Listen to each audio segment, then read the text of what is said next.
Chapter 5. Connecting with the Human Spirit. We do not believe in ourselves until someone reveals that deep inside of us something is valuable, worth listening to, worthy of our trust, sacred to our touch. Once we believe in ourselves, we can risk curiosity, wonder, spontaneous delight, or any experience that reveals the human spirit. Ralph Waldo Emerson.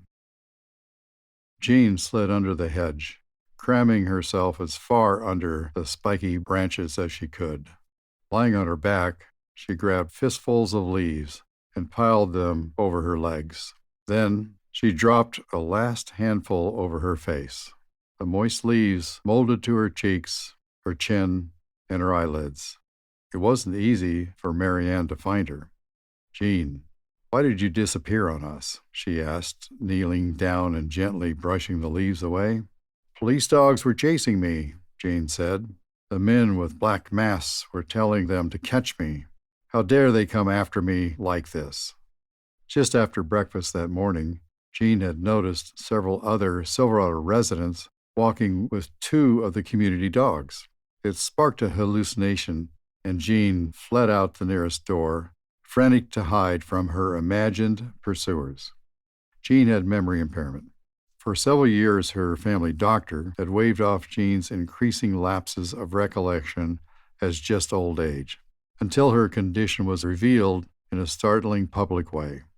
The day before attending a political convention, 80-year-old Jean made it known she planned to make her entrance in a white winter suit, dressy white hat, and designer jewelry, in keeping with her customary regal fashion. But rather than arrive with studied panache, she burst into the meeting hall dressed in sweatpants and slippers, cradling a stuffed green frog in a Santa hat. Dashing over to a group of acquaintances, she explained that she was having car trouble. When they ran outside, they found her vehicle in the middle of the parking lot, engine running, all four doors open, and jewelry strewn across the back seat. Convention organizers summoned an ambulance. In the emergency room, physicians diagnosed frontal lobe dementia. Less prevalent than Alzheimer's disease, the condition can involve hallucinations, often accompanied by anger and aggression. When Jean left the hospital, she moved into Silverado. Several days after she arrived, Jean grabbed a cane and smashed the Christmas tree in the lobby. Not having sufficiently made her point, she hurled a cup of hot coffee, saucer included, at a caregiver who stopped to chat with her. If Jean had been living almost any place other than Silverado, she would have quickly received a slew of tranquilizing medications. But at Silverado, her outbursts were not viewed as senseless symptoms of memory impairment, but rather as one part of a complicated personality. "We don't drug our residents to silence them," I said. "We listen to them, and we observe what their bodies are expressing through gestures. By understanding how to connect with their spirit, we are able to provide the best care for them." Who was Jean before she came to Silverado? She was a businesswoman, an owner of a commercial building, the holder of a real estate license. Starting in her teens and throughout her life, Jean participated in a dizzying array of community groups, invariably ascending to their presidencies. These groups included a historical society, a town bicentennial committee, and various business and professional groups for women. As a child, she licked stamps and stuffed envelopes for presidential candidate Wendell Willkie. Her passion for Republican politics was so fervent that she twice served as a delegate to the GOP presidential nominating convention. Following political news incessantly, she kept her television tuned to talk shows 24 hours a day. Jean owned 100 pairs of shoes and had collected 600 hats. She married 5 times. Those closest to her are quick to say she was never an easy person. They described her as authoritative and controlling. A few days after Jean's dash into Silverado's garden, Marianne, who is the resident engagement director at Jean's community, stopped by her room. She noticed that the shade on the lamp by Jean's bed was covered with jagged, dark pink stripes and the hue and consistency of lipstick. "Jean," Miriam asked, "did you do this?" Jean nodded. "Look at the closet." Miriam opened the closet door. Inside, angry words had been scrawled on the walls in the same pink. To say the least, Jean's spirit was expressing itself. Miriam said a year later, she had always been so independent, so strong. Now she was angry because she had lost her authority and control. To provide the care that would be best for her, we would need to give the authority and control back to her. The way to do that was to involve Jean in more than the Silverado engagements themselves. We started by asking her to observe the classes and the clubs we have for residents and to tell us if she thought there were ways they could be improved. I told her we needed someone with her experience. Little by little, Jean became intrigued. As Jean began to assist, Miriam assigned her a desk in the engagement department and provided her with a name badge identical to those worn by the community staff. These days, Jean sits in on interviews of potential employees for the engagement department. In addition, she creates binders of photos and information for suggested activities.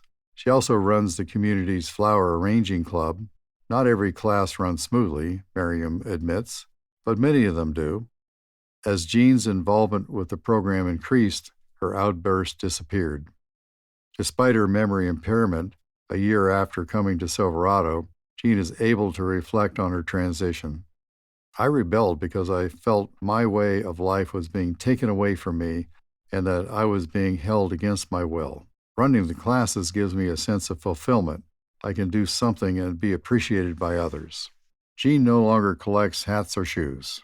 She never watches the television in her room, and she recently asked that it be taken out. She doesn't have time for it. "Working with flowers is more important to me now. When you look at a beautiful arrangement, you can't help but feel satisfied you created it." Her transformation has surprised and gratified her daughters, Terry and Linda. "She has so much pleasure with the flower arranging," Terry said. "Maybe she's revisiting a part of her early identity before she became wrapped up in so many activities and politics." Linda added, "For our mother, memory impairment hasn't meant the end of an active life. It's more like a new stage of life, one that has been tremendously satisfying." Connecting with the spirit of someone with memory impairment is not a one-size-fits-all practice. It takes time, and it can be discouraging and frustrating in the meanwhile. With Jean, caregivers listened to what she had to say and were able to draw her out as they learned and interpreted her life story. For Henry, the connection happened one morning as he watched workmen outside the window. When he had first come to Silverado, he barely spoke. Every time he was invited to join an engagement, he avoided eye contact, refusing to leave the chair by his bed. When staff brought breakfast on a tray, he turned away. Later, they would find it almost untouched. One day, several residents and staff moved a small barn into the community's courtyard and began painting it. They were preparing for an event with a Western theme. After days of apathy, Henry was suddenly interested. He came outside, sat down, crossed one leg over another, and watched the activity for several hours, his face alert with an appraising expression. Why did Henry's spirit come to life? Silverado staff members knew Henry had supervised his own company for many years. They thought he might respond to the bustle of a work site. So when the barn needed to be painted, they made sure Henry would see the activity. For the next few days, we asked him if he would like to take his breakfast in the courtyard and keep an eye on what was going on, explained Carol, administrator of the community where he resides. The changes in Henry from that day on was enormous. David is a chaplain with Silverado Hospice. Understanding how to connect with the spirit of the memory impaired wasn't obvious for him at the outset. Often his very first meeting with the residents occurred when they can no longer open their eyes or speak. He remarks, "It's one thing to provide nursing care to the memory impaired at the end of life, but what does it mean to be a chaplain when a person no longer appears to be responsive? Being a chaplain involves communication." Through his training and his experience at Silverado, David now maintains people in a remote state whether in a coma or deep dementia, are still people, and we can reach them. He often starts by matching his breath to the patient's pace. After establishing a bond through this shared cadence, he adds words. I can feel the rhythm of your breath. I can see that your eyes are moving under your eyelids. If it's all right with you, I would like to hold your hand for a while. Time and again, David has seen presence, focus, and touch spark a spiritual connection, which expresses itself through small but compelling signs. One example was his contact with a man in the last stages of Parkinson's. As I held his hand, it had strong tremors from the disease. I began to talk to him about the transition from this life to the next. After a while, despite the tremors, I could feel that he was squeezing my hand. It was a powerful moment. Touching the spirit of the memory impaired at life's end has enriched me tremendously and given me a better understanding of myself, David says. The inevitable downward progression of memory impairment is like a thief slipping into our lives and robbing us of the person we were and the people we knew. How is it possible that diseases affecting memory can change us in a positive way? I don't think people understand how nourishing it is to our minds and to our emotions to connect with another human spirit. Carol, the community administrator, said, "This connection is something we fundamentally need as human beings, but we're losing it in modern life. When I can focus on another person, when it's just the two of us communicating, regardless of whether we use words, it feeds every piece of my soul." She added that she is thankful every day that Silverado residents allow her to have this connection with them.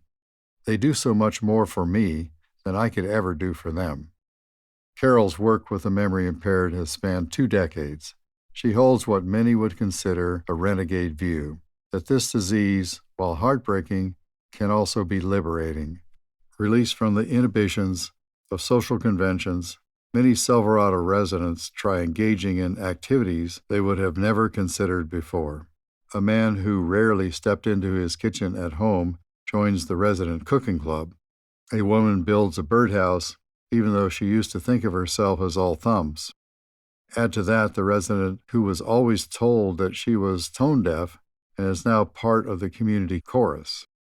At Silverado, her spirit has the freedom to sing its song.